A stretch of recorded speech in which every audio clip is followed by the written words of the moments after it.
Here's some good news. Data tell us that in the past 15 years, more children than ever have enrolled in primary school. This massive global effort to achieve universal education has been made possible by data. In fact, more than 1,000 internationally comparable indicators produced by the UNESCO Institute for Statistics have kept governments accountable while measuring progress on a host of education issues. But does this mean our work is done? Not yet. Data show successes and failures. Roughly 1/4 of children who enroll in primary school drop out. Of those who stay, many are not learning at the appropriate grade level. This issue is being addressed by the Sustainable Development Goal for Education. It's an ambitious plan, with governments promising 12 years of quality learning for all.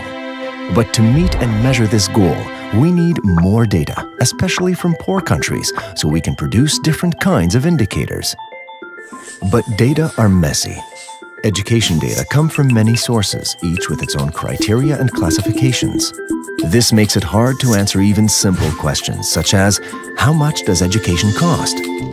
Calculating total education spending must consider money coming from different levels of government, as well as funding from private donors and NGOs, not to mention what parents spend on books, uniforms, and other fees.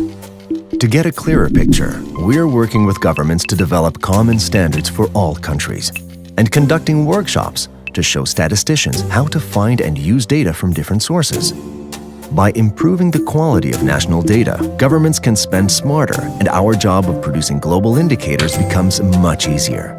Data also point out areas that need more attention. For example, millions of children are still not in school. What's holding them back?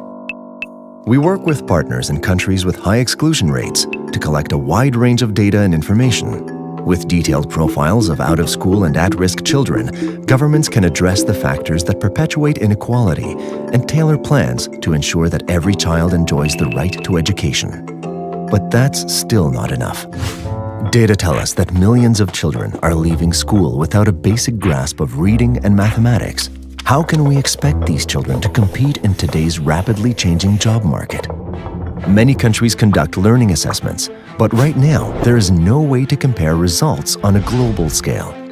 So, we've begun working with partners to link different assessments and develop global measures of learning, which will enable countries to monitor student progress and strengthen policies to improve learning outcomes. This is no easy task, but if we do it right, every student, teacher, and school will have the chance to excel.